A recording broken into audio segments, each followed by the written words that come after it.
안녕하십니까? 만나서 반갑습니다. 저는 광우라고 합니다. 오늘은 특별히 이 BBS 불교 방송의 명 MC이신 마가스님의 그래도 괜찮아 진행자 마가스님이 주석하고 계시는 현성정사에서 여러분들 만나 뵙게 되었습니다. 만나서 참으로 반갑습니다. 우리 불교는 4대 명절이라고 불리우는 특별한 기념일이 있습니다. 불교의 4대 명절 혹시 들어보셨나요? 우리 불교의 4대 명절이라는 특별한 기념일이 언제인가 하면 첫째가 부처님 오신 날, 부처님께서 이 세상에 탄생하신 날, 그날이 첫 번째 기념일입니다. 두 번째는 부처님께서 머리를 깎고 출가하신 날, 모든 중생을 제도하시고자 크나큰 원력을 가지고 출가하신 날, 그 날이 바로 두 번째 기념일입니다. 세 번째는 부처님께서 보리수 나무 아래에서 완전한 깨달음을 얻으신 날, 완전한 깨달음을 얻은 그 날이 바로 세 번째 기념일입니다. 그리고 마지막 네 번째 기념일은 부처님께서 널리 중생들에게 법을 설하시고 난 뒤에 80세의 나이로 이 세상을 떠나신 날, 이 세상을 떠나서 진리의 세계로 돌아가신 날, 그래서 부처님께서 열반에 드신 날이 네 번째 기념일이 되겠습니다. 그래서 부처님 오신 날, 부처님께서 출가하신 날, 부처님께서 보리수 아래에서 깨달음을 얻으신 날, 그리고 부처님께서 열반에 들어 진리의 세계로 돌아가신 날, 이 네 가지 기념일을 우리가 불교의 4대 명절이다라고 말하고 있습니다. 부처님께서 이 세상에 출현하셨고, 부처님께서 29살에 머리를 깎고 출가하셨고, 35살에 보리수 나무 아래에서 완전한 깨달음을 얻으셨고, 그리고 80세에 이 세상을 떠나 진리의 세계로 돌아가시게 됩니다. 그래서 우리 불자들은 부처님께서 세상에 오신 날과 부처님께서 모든 중생들의 행복과 안락을 위해서 당신의 모든 욕망을 내려놓고 출가하신 날과, 그리고 보리수 아래에서 완전한 위없는 깨달음을 얻으신 날과, 그리고 모든 중생들에게 법을 설하시고 난 뒤에 진리의 세계로 돌아가신 이 네 가지 기념일, 이 불교의 4대 명절을 항상 마음에 되새기면서 항상 우리 중생들 마음속에서 끊임없이 그날을 축하하고 있습니다. 부처님께서 이 세상에 출현하신 뜻은 어디에 있는가? 모든 중생의 행복을 위해서 이 세상에 출현하셨고, 부처님께서 출가하신 근본 뜻이 어디에 있는가? 모든 중생의 행복을 위해서 이 세상의 모든 욕락을 버리고 머리를 깎고 출가하셨고, 부처님께서 완전한 깨달음을 얻으신 인연도 바로 모든 중생의 행복을 위해서 이와 같이 위없는 깨달음을 얻으셨던 것이고, 또한 부처님께서 중생들 앞에서 열반의 모습을 보인 것조차도 사실상 모든 중생들의 괴로움을 소멸하고 모든 중생을 행복의 길로 이끄는 진리의 모습을 보여주시기 위해서 짐짓 열반의 모습을 나타내신 것이다 라고 우리는 불교에서는 말하고 있습니다.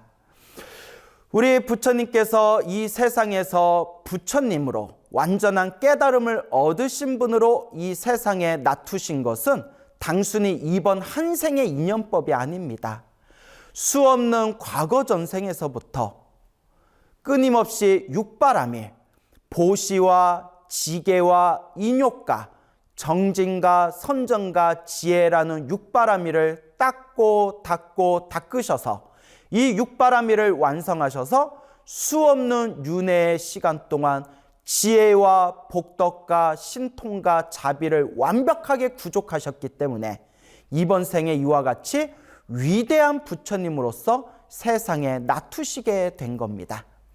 우리가 저 위대하게 바라보는 우리 불자들의 진정한 스승이신 저 부처님, 석가모니 부처님, 아미타 부처님, 약사열애 부처님 할 것 없이 이 모든 시방 3세 한량없는 모든 부처님들께서는 사실 우리와 똑같은 중생이었다. 우리와 똑같은 중생이었지만 과거 수없는 헤아릴 수 없는 머나먼 시작 없는 과거에서부터 모든 존재를 다 함께 깨달음의 길로 이끌겠다. 모든 존재를 다 함께 괴로움에서 구해내고 영원한 행복을 얻게 하겠다.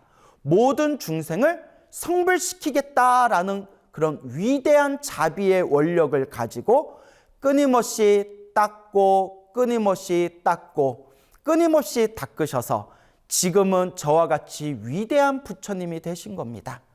원래 저 수많은 부처님도 사실은 우리 중생들과 다 똑같은 존재였다.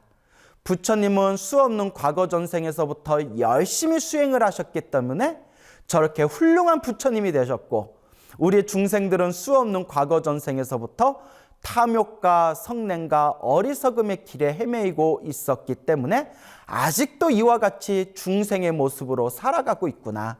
비록 부처님과 중생이라는 존재가 서로 제각각 다르게 보일지라도 원래 뿌리는 하나였다. 다만 중생이 마음을 깨치면 부처가 되는 것이고, 본래 부처인데 마음이 어둡고 미혹되기 때문에 지금 중생같이 살고 있는 것이다. 바로 이것이 우리 불교의 핵심이 되는 가르침입니다. 그러니까 우리 중생들도 항상 우리의 스승이신 부처님과 같이 우리가 모든 중생 제도하겠다는 마음으로 닦고 닦다 보면 지금 우리가 비록 탐욕과 성냄과 어리석음이 가득한 중생이라 할지라도 우리 중생도 언젠가는 저 위대한 스승님이신 부처님과 똑같은 깨달음을 얻은 존재가 될 수 있을 것이다 라고 우리 불교에서는 말하고 있습니다. 그래서 법화경과 같은 최고의 대승경전에서는 우리 불자들을 가리켜서 미래의 부처님이다 라고 표현하고 있는 것입니다.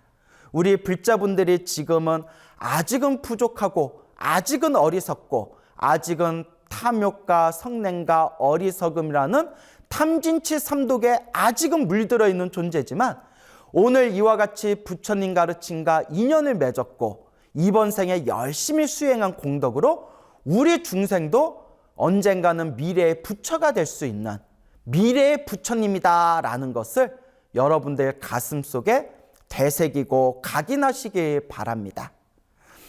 석가모니 부처님께서 이번 생에 시다르타라는 왕자로 태어나게 됩니다. 이 시다르타 왕자는 이미 과거 전생에서부터 부처님이 될 수 있도록 이번 생에 성불할 수 있도록 수없는 육바라밀의 보살행을 완성하셔서 이번 생에 성불할 수 있는 마지막 몸으로 이번 생에 태어나시게 된 겁니다. 시다르타 왕자가 커서 청년이 되었을 때 호련히 마부를 데리고 동남 서북으로 그 나라의 4개의 성문으로 잠시 마차를 타고 구경을 나가게 됩니다. 그때 동쪽 문에서 나이가 많은 노인네를 보게 되고 남쪽 문에서는 병들어 있는 병자를 보게 되고 서쪽 문에서는 이미 죽음에 이르러서 차갑게 식어버린 시체들을 보게 됩니다. 동쪽에서 늙은 사람을 보고 남쪽에서 병든 사람을 보고 서쪽에서 죽은 시체를 보고 이와 같은 늙고 병들고 죽음에 대한 근원적인 이 인간의 고민에 빠지시게 됩니다. 왜 인간은 죽어야 하는가? 왜 인간은 늙고 병들고 죽어야 되는가? 영원히 살 수 있고 영원히 행복할 수 있고 이 늙고 병들고 죽음이라는 고통에서 벗어나는 길은 어떤 말인가? 라는 인간 본연의 근원적인 고민에 부딪히게 됩니다. 그때 호련히 마지막 문인 북쪽 문에서 어느 허름한 옷을 입고 그리고 참으로 무소유의 청빈한 삶을 살고 있는 한 수행자를 맞닥뜨리게 됩니다. 비록 허름한 누더기를 입고 있지만 맑고 고요한 눈빛을 가지고 있는 그 수행자에게 시다르타 왕자는 질문을 던집니다. 당신이 입고 있는 옷은 너무나 형편없는 누더기이고 당신의 모습은 깡 말라가지고 저 나무 고목과 같습니다. 근데 당신의 눈빛은 너무나 고요하고 당신의 입가에는 그 무엇과도 바꿀 수 없는 잔잔한 아름다운 미소가 보입니다. 당신은 대체 누구입니까? 당신은 아무것도 가진 것이 없어 보이는데 오히려 모든 것을 가지고 있는 이 나라의 왕자인 나보다도 훨씬 더 행복해 보입니다. 당신은 누굽니까? 라고 시다르타 왕자가 질문을 던졌을 때 그 수행자는 다음과 같이 대답합니다. 저는 태어나고 늙고 병들고 죽음이라는 이 인간의 근원적인 고통에서 벗어나고자 마음을 수행하고 있는 출가 수행자입니다. 라고 대답합니다. 그때 시다르타 왕자는 엄청난 충격을 받게 됩니다. 아니 수행자요, 출가 수행자요, 정말 늙고 병들고 죽음에서 벗어나는 길이 있습니까? 그때 그 수행자는 대답합니다. 늙고 병들고 죽음에서 벗어나는 길이 있습니다. 그것이 바로 마음을 닦는 출가 수행의 길입니다. 그 말을 듣고 시다르타 왕자의 마음에서는 엄청난 빛이 마음에서 크나큰 태양과 같은 그런 강렬한 느낌의 빛을 만난 듯한 느낌이 들었다고 회고하고 있습니다. 시다르타 왕자는 그동안 자신을 괴롭혔던 인간은 왜 늙고 인간은 왜 병들고 인간은 왜 죽어야 되는가, 과연 인간은 이것에서 벗어날 수 없단 말인가 라는 이런 근원적인 고민에서 벗어날 수 있는, 탈출할 수 있는 유일한 해방구를 만난 것 같은 엄청난 희열을 느끼게 됩니다. 모든 것을 내려놓고 오로지 마음을 닦는, 깨달음을 구하는 이 수행자의 길을 걷는다면 늙고 병들고 죽음에서 벗어날 수가 있구나. 나는 마땅히 이와 같은 출가 수행의 길을 걸으리라 라고 스스로 마음에 맹세를 하게 됩니다. 그리고 이와 같이 자신이 출가 수행을 하겠다고 마음으로 맹세했지만 처음에는 자신이 본래 가지고 있던 그 출가 수행의 뜻을 이루기가 처음에는 쉽지가 않았습니다. 주변에 수많은 가족과 친지들이 만류했고 무엇보다도 나이가 든 아버지 부왕 슈토다나 왕이 간절하게 눈물을 흘리면서 출가를 만류했기 때문에 처음에는 이 시다르타 왕자도 당장에 머리를 깎고 출가할 수는 없었습니다. 그러다가 어느 날 자신의 부인이었던 야쇼다라 공주가 임신을 했다라는 그런 이야기를 듣게 됩니다. 야쇼다라 공주의 임신 소식을 듣고 시다르타 왕자는 자기도 모르게 라훌라라고 외쳤다고 합니다.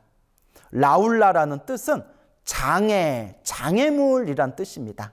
즉 야쇼다라 공주가 임신을 하는 바람에 나의 출가가 잠시 늦어지겠구나, 나의 출가에 장애가 생겼구나 라고 한탄하면서 라훌라, 장애라고 자기도 모르게 소리를 냈다고 합니다. 그래서 그런가 이 시다르타 왕자 아들의 이름이 바로 라훌라가 됩니다. 그렇게 몇 달의 시간이 흐르고 야쇼다라 공주는 건강한 아들을 낳게 됩니다. 그리고 몇 날 며칠 동안 궁전에서는 큰 행사와 잔치가 벌어지게 됩니다. 그렇게 수많은 사람들이 술을 마시고 수많은 춤추는 무희들이 신나게 춤을 추고 수많은 사람들이 기쁨에 젖어 다들 흥겹게 놀고 난 뒤에 다들 지쳐 골아떨어지고 난 그런 컴컴한 밤중에 시다르타 왕자는 잠을 이룰 수 없어 자리에서 일어나 궁전을 헤매이게 됩니다. 궁전을 헤매이다가 궁전에 수많은 사람들이 잔치를 하고 행사를 하고 술을 마시고 춤을 추다가 다들 골아떨어진 모습을 보면서 이 욕망의 세계는 내가 더 이상 집착할 만한 세계가 아니다. 이 탐욕과 이 욕심이 가득한 세계에 내가 더 이상 있을 필요가 없다. 이러다가 나는 더 이상 늙고 병들고 죽음을 해결할 수 있는, 인간의 근원적인 괴로움과 고통을 해결할 수 있는 진리를 더 이상 찾지 못하게 될 것이다. 그래, 나는 오늘 떠나겠다라는 마음을 갖고 자기의 마부였던 찬나를 깨워 사람들이 모두 잠들고 있었을 때 호련히 말을 타고 성 밖을 나아가게 됩니다. 멀리 멀리 성 밖을 나아가서 어느 숲에 이르러 마부였던 찬나에게 다음과 같이 이야기합니다. 찬나여, 이제 아버지께 가서 아버지께 이렇게 말씀드려라. 당신의 아들 시다르타는 완전한 깨달음을 얻기 전까지 고향에 돌아오지 않겠습니다. 라고 나의 결심을 아버지에게 꼭 말씀드려라. 라고 마부 찬나에게 간곡하게 부탁을 합니다. 그리고 시다르타 왕자는 자기의 결심을 위해서 자신의 머리카락을 모두 다 칼날에 잘라 그 머리카락을 땅바닥에 집어던집니다. 나는 결코 완전한 깨달음을 얻기 전까지 고향으로 돌아가지 않겠다. 그래서 우리가 스님들이 머리를 깎는 그런 의례와 의식은 이 세속과의 단절을 뜻합니다. 세상에 있는 욕망, 세상에 있는 욕심, 세상에 있는 탐욕과 성냄과 어리석음을 결별하고 오직 깨달음을 얻기 위해서 한 길로 나아가겠다라는 강력한 마음의 맹세가 바로 머리를 삭발하는 의식이 되겠습니다. 그때 이 광경을 보고 있던 하늘의 천신들이 이 땅에 내려와서 시다르타 왕자가 잘라버린 머리카락을 모두 모아서 하늘에 있는 천상세계에 탑을 세우고 이 시다르타 왕자, 미래의 부처님이 되실, 석가모니 부처님이 되실 시다르타 왕자의 머리카락을 하늘세계 탑에다가 잘 모셔두었다라는 그런 이야기가 전해지고 있습니다.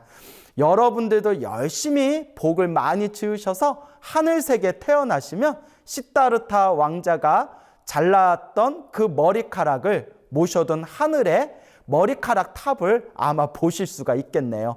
혹시 저보다 빨리 보시게 되면 그거 잘 봤다고 좀 연락 좀 부탁드리겠습니다. 예, 웃자고 한 농담이고요.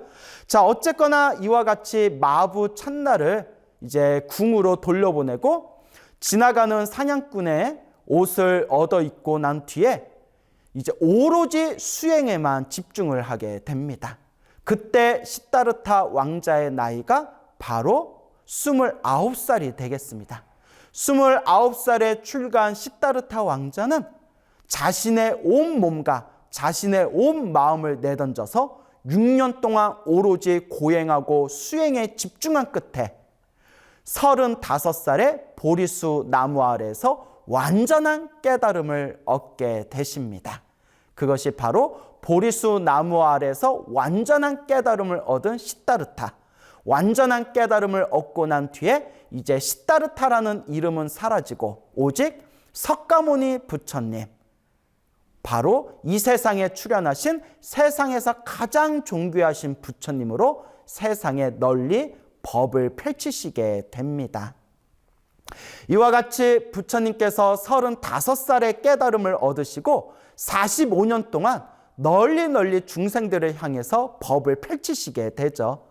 45년 동안 법을 펼치시고 난 뒤에 부처님께서 이와 같이 이야기하십니다. 인연이 있는 중생들은 모두 다 제도되었고 인연이 없는 중생들은 이미 인연을 다 심었다. 그러니 나는 이제 이 세상을 떠나겠노라. 그리고 45년 동안 설법을 하신 뒤에 80여세 나이에 비로소 모든 욕망과 모든 거친 번뇌가 사라진 저 진리의 세계, 열반의 세계로 돌아가시게 됩니다. 그래서 부처님께서 29살에 출가하시고 부처님께서 35살에 완전한 깨달음을 얻으시고 45년 동안 설법을 하신 뒤에 80여 세에 저 깨달음의 세계로 돌아가셨다. 저 깨달음의 세계, 처음에 시다르타 왕자가 그토록 바라던 더 이상 태어남도 없고 늙음도 없고 병듦도 없고 죽음도 없는 인간의 근원적인 고통에 수레바퀴인 생로병사에서 완전히 벗어난 저 깨달음과 진리의 세계로 돌아가셨다. 그리고 우리 중생들에게 생로병사라는 근원적인 고통에서 벗어날 수 있는 완전한 진리의 세계를 우리에게 보이셨다. 바로 그분이 2600여 년 전 이 세상에 출현하셨던 석가모니 부처님의 본질인 것입니다. 우리 부처님께서 이 세상의 모든 중생들을 위해서 출가를 하셨다고 했습니다. 그리고 2600여 년 전 출가하셨던 석가모니 부처님의 발자취를 따라서 지금까지 수많은 사람들이 머리를 깎고 출가를 해서 진리의 길을 닦고 있습니다. 근데 불교에서는 출가에도 여러 가지 종류의 출가가 있습니다. 꼭 머리 깎고 출가하는 게 진정한 출가가 아니라 출가라는 개념도 여러 가지 출가가 있습니다. 간단하게 세 가지로 출가의 개념을 정리해 보자면, 첫째, 신출가가 있겠습니다. 신출가, 몸신자, 몸으로 출가했다. 그래서 몸신자를 써서 신출가라고 부릅니다. 몸으로 출가하였다. 즉, 몸으로는 머리 깎고 몸으로는 승복을 입었지만 아직 마음은 출가하지 못한 상태가 신출가가 되겠습니다. 몸만 출가하였고 마음은 출가하지 못하였다. 이것이 바로 신출가입니다. 그러니까 머리를 깎고 승복을 입었다 하더라도, 몸으로는 출가했다 하더라도 마음으로 열심히 수행하고 마음으로 진리를 잘 닦지 않는다면 그것은 심출가가 아니라, 마음으로 출가한 게 아니라 그냥 몸만 출가하였다. 그래서 신출가라고 부릅니다. 몸만 출가하였다. 그 다음에 두 번째는 심출가가 있습니다. 마음으로 출가하였다. 몸은 비록 출가하지 않았지만, 몸으로는 머리를 깎고 승복을 입지는 않았지만, 이 제가 신자로서, 이 신도로서, 이 사회에서 세속에서나마 부처님의 가르침을 잘 따르는 분이 있다면 그분은 몸으로는 출가하지 않았지만 마음으로는 출가한 분이다. 그래서 그런 분을 심출가라고 부릅니다. 마음심자, 마음으로는 출가했다. 그래서 우리 불자 여러분들 중에서, 스님, 저는 머리는 기르고 있고 제가 비록 승복을 입고 있지 않고 이 세속의 옷을 입고 있지만 항상 부처님의 계율을 잘 지키고 항상 불법승 삼보에 의지하면서 진리를 잘 닦고 있습니다 라는 불자님이 있다면, 몸으로는 출가하지는 않았지만 마음으로 출가하신 분, 심출가를 하신 분이다 라고 제가 말씀드리고 싶습니다. 그래서 몸으로는 출가하지 않았지만 마음으로는 출가했다 해서 심출가라고 부르게 됩니다.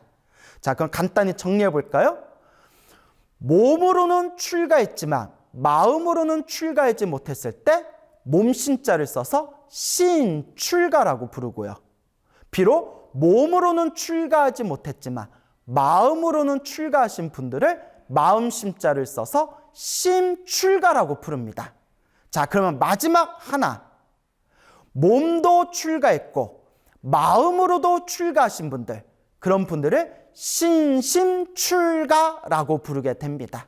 더 정확히 말하면 몸도 마음도 함께 출가했다 해서 함께 구자를 써서 몸도 마음도 함께 출가했다, 심심구출가라고 부릅니다. 구자가 함께 구자입니다.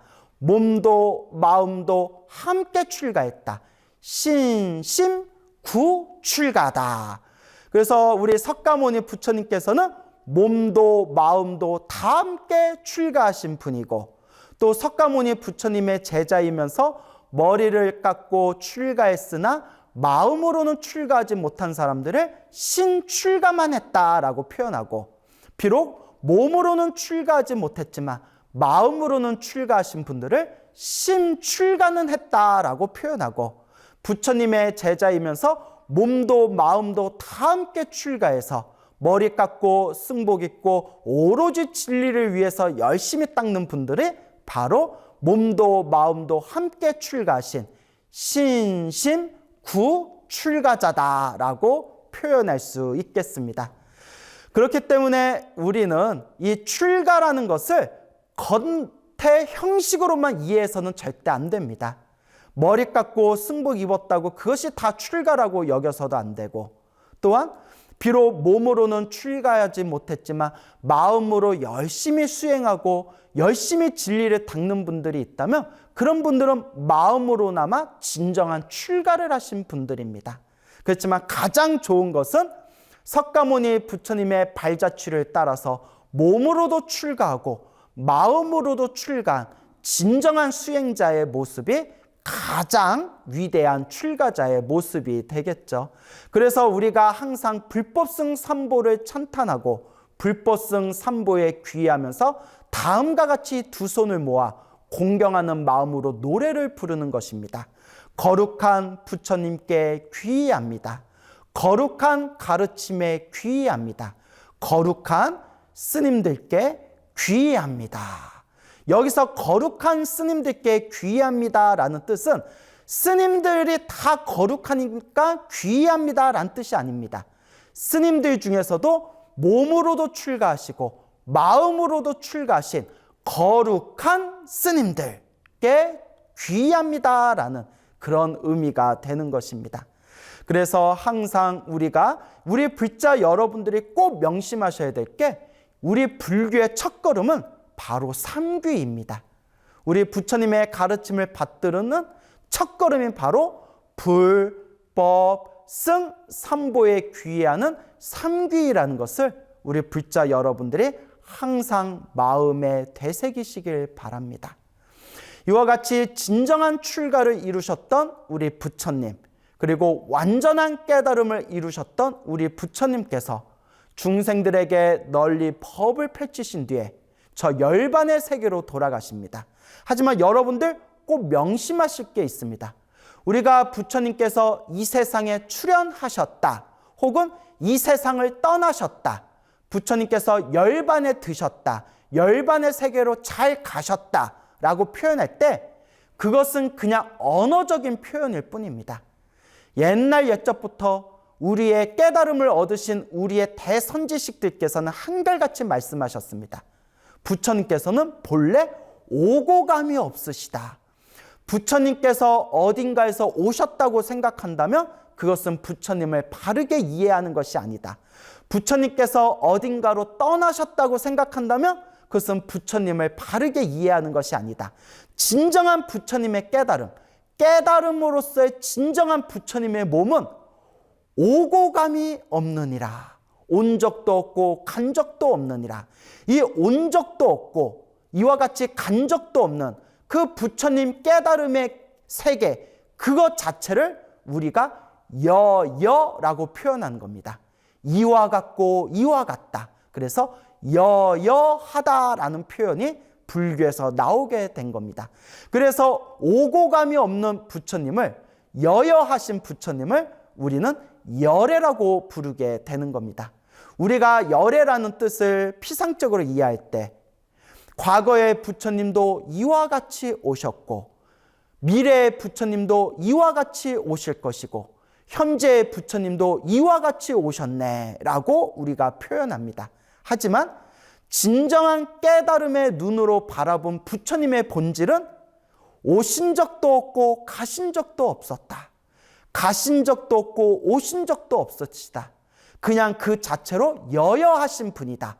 이것이 바로 반야심경에서 말한 깨달음의 눈으로 봤을 때 불생불멸, 생긴 적도 없고 사라진 적도 없고 부증불감, 늘어난 적도 없고 줄어든 적도 없다라는 이런 거대한 깨달음의 이치가 바로 펼쳐지게 되는 것입니다. 부처님께서는 본래 오신 적도 없었고 부처님은 본래 가신 적도 없으시구나. 부처님께서 열반에 드셨을 때 멀리서 부처님께서 열반에 드셨다는 소식을 들은 부처님의 수제자 마하가섭스님께서 부처님이 세상에 떠나시고 난 며칠 뒤에 비로소 부처님이 계신 곳에 도착하게 됩니다. 부처님이 이미 500여 배의 헝겊으로 둘둘 말려있는 그런 큰 관에 이미 들어가서 부처님의 얼굴을 더 이상 마하거섭은 볼 수가 없었습니다. 그래서 관 밖에서 눈물을 흘리면서 부처님, 부처님이시여, 세존이시여, 어찌하여 이렇게 가시는 길이 빠르시단 말입니까? 라고 슬퍼하였을 때 호련히 500여 배의 헝겊으로 싸고 있는 부처님의 관에서 관 밖으로 부처님의 두 발이 쑥 나오셨다라는 곽시쌍부라는 유명한 이야기가 펼쳐지게 됩니다. 곽시쌍부, 곽은 관이라는 뜻입니다. 관, 관짝이죠. 시는 보일 시자입니다. 쌍부는 두 발을 뜻합니다. 관 밖으로 두 발을 보이셨도다. 이미 세상을 떠나신 부처님께서 마하가섭의 슬픔을 보시고는 마하가섭을 위로하기 위해서 관 밖으로 두 발을 보이셨도다. 바로 이것이 삶과 죽음에서 자유로운 경지를 완벽하게 표현하신 삶과 죽음, 이 생사에서 자유자재의 모습을 완벽하게 표현하신 부처님의 위대한 진리의 모습이 되겠습니다. 그래서 선종에서는 왜 부처님께서는 마하가섭에게 관 밖으로 두 발을 보이셨는가라는 그런 화두가 지금까지 전해지고 있습니다. 하지만 그 화두의 깊은 뜻은 우리가 다 이해를 하지 못한다 하더라도 그냥 겉모습으로 표현되어진 곽시쌍부의 모습은 부처님께서 세상을 떠나셨다 하더라도 완전히 세상을 떠나신 게 아니라 삶과 죽음에서 완전한 자유자재한 모습을 보이시는 그러한 모습이다, 진리의 모습이다 해서 관 밖으로 두 발을 보인 모습을 나타내셨다, 표현을 하고 있습니다. 그래서 부처님께서 오셔도 오신 바가 없고 가셔도 가신 바가 없다. 부처님께서 오고 가셨다라고 생각하는 것 자체가 바로 우리 중생들의 분별심일 뿐, 우리가 부처님과 똑같은 깨달음을 얻어서 더 이상 분별망상이 없는 깨달음의 눈으로 부처님의 모습을 봤을 때, 아, 부처님께서는 한 걸음도 밖으로 나오신 적이 없었고 부처님은 한 걸음도 밖에서 안으로 들어가신 적도 없으셨구나. 이것이 바로 여여한 모습, 여여, 진정한 열의 진리의 본질이 되는 것입니다. 이와 같은 도리는 우리가 마음을 깨쳐야 완전히 알 수 있는 도리이겠죠. 그래서 부처님께서 이 세상에 태어나시고 부처님께서 머리를 깎고 출가하시고 부처님께서 보리수 나무 아래서 완전한 깨달음을 얻으시고 부처님께서 열반에 드신 이 네 가지 모습 자체가 한바탕 연극이었고 중생들에게 보여주기 위한 한바탕 방편법이었고 중생들을 진리의 길로 이끌기 위한 한바탕 멋진 영화였다라고 표현을 합니다. 실제로 부처님께서는 이 세상에 태어나셔도 태어나신 바가 없으셨고 실제로 부처님께서는 머리를 깎고 출가하셨지만 사실은 출가하신 바가 없으셨고 실제로 부처님께서는 완전한 깨달음을 얻으셨지만 보리수 나무 아래에서 깨달음을 얻으셨다고 말할 만한 법도 없고 또한 부처님께서 이 세상을 떠나 열반의 세계로 돌아가셨지만 부처님께서는 사실 오신 적도 없고 가신 적도 없고 열반에 드신 적도 없다라고 대승 최고의 가르침에서 말하고 있습니다. 그래서 법화경에서도 다음과 같이 노래합니다. 부처님께서 보리수 나무 아래서 깨달음을 얻었다고 생각하지 말아라. 이미 부처님께서는 수많은 구원급 이전에 헤아릴 수 없는 머나먼 과거 이전에 이미 완전한 깨달음을 얻으셔서 부처가 되신 분이다. 다만 중생들을 제도하기 위해서 이 세상에 출현하셨고 보리수 나무 아래서 깨달음을 얻으셨고 열반에 드시는 한바탕 모습을 보이실 뿐이다라고 법화경에서도 이야기하고 있는 것입니다. 그러니 우리 중생들의 분별심으로는 도저히 부처님의 그 깨달음의 경지를 다 헤아릴 수가 없습니다. 우리가 알고 있는 부처님의 모습이라는 것조차도 부처님께서 우리 중생들을 깨달음의 길로 쉽게 이끌기 위한 하나의 방법론일 뿐이고 하나의 방편이었을 뿐이지, 아직 깨달음을 얻지 못한 우리 중생 입장에서는 그 부처님의 위대하고도 심오한 그 깨달음의 경지를 우리는 아직도 이해하고 있지 못하다. 그렇기 때문에 부처님의 깨달음을, 부처님의 가르침을 올바르게 이해할 수 있는 방법은 우리가 열심히 수행해서, 우리가 마음을 깨쳐서, 우리가 티 없이 해맑은 깨달음의 눈으로 부처님을 바라볼 때 진정한 부처님의 의미와 진정한 부처님께서 이 세상에 출현하신 의도를 우리가 조금이나마 맛볼 수가 있는 것이다 라고 불자 여러분들께서 항상 되새기셔야 됩니다. 우리가 이번 생에 사람으로 태어난 것이 전생에 얼마나 복을 많이 지었기 때문에 이번 생에 이렇게 사람으로 태어났을까? 우리가 전생에 얼마나 착한 뿌리를 많이 심었기에 이번 생에 이와 같이 위대한 부처님의 법을 만났을까? 사람으로 태어나기 어렵고 법을 만나기 어려운데 우리가 사람으로 태어나 불법을 만났으니 우리가 얼마나 전생에 선업과 공덕을 많이 쌓은 것일까? 항상 우리 불자분들은 이와 같이 마음을 가다듬고 가다듬으셔야 됩니다. 우리 부처님께서, 우리 위대하신 석가모니 부처님께서 우리 중생들을 제도하기 위해서 한 명의 중생이라도 놓치지 않고 그 모든 중생 다 깨달음의 길로 이끌기 위해서 수없는 방편과 수없는 방법으로 수많은 중생들의 근기와 수준에 맞춰서 법을 펼치셨습니다. 그래서 부처님께서 이 세상에 출현하시고 머리를 깎고 출가하시고 보리수 나무 아래서 깨달음을 얻으시고 열반에 드셨던 그 모습조차도 사실은 중생들을 깨달음의 길로 이끌기 위한 하나의 방편법이었다. 그래서 부처님의 가르침을 공부하다 보면 이런 내용들이 나옵니다. 사실 부처님께서는 80살에 세상을 떠나실 필요가 없으셨다.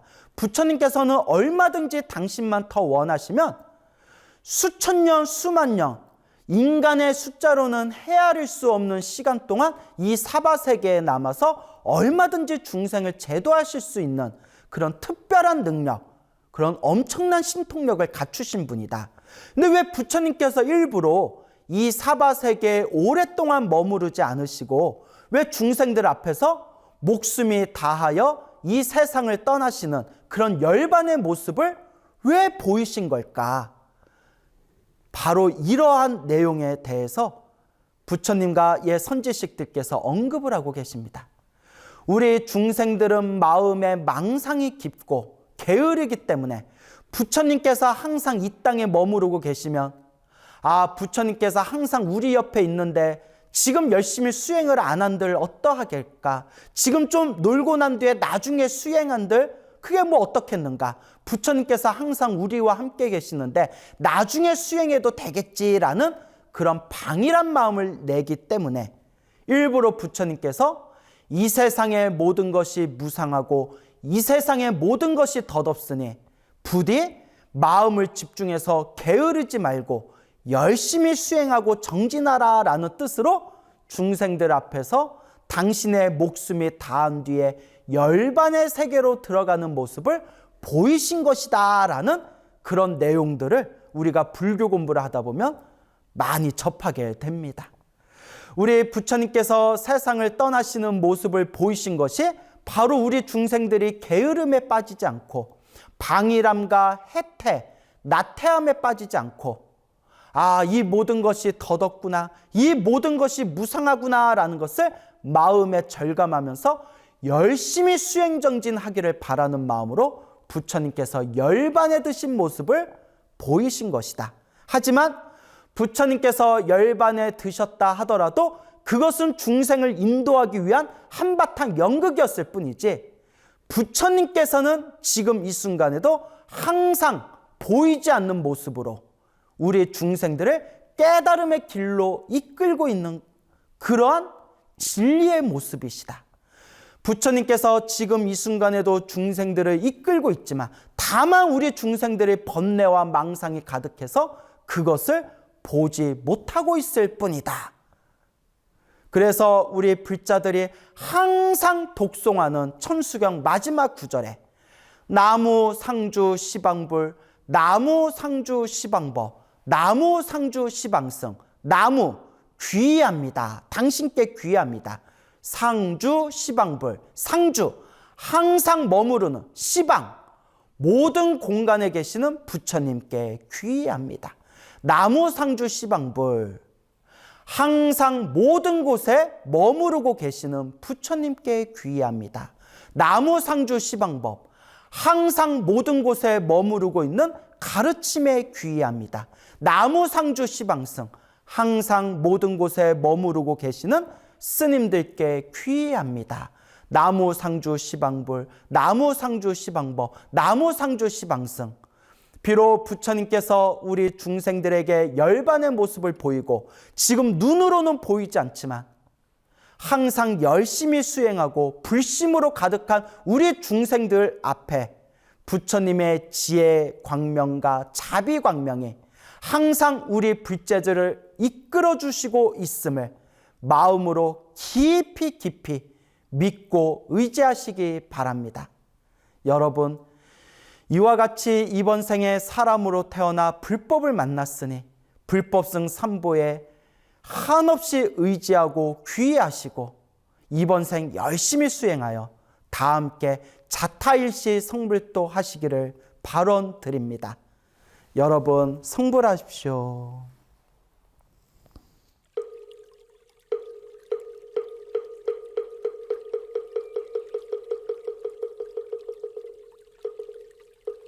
나무 영삼불멸학소상전 시야본사석가못니불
못니불 천상천하무야불 신방세계 영국이 색간소유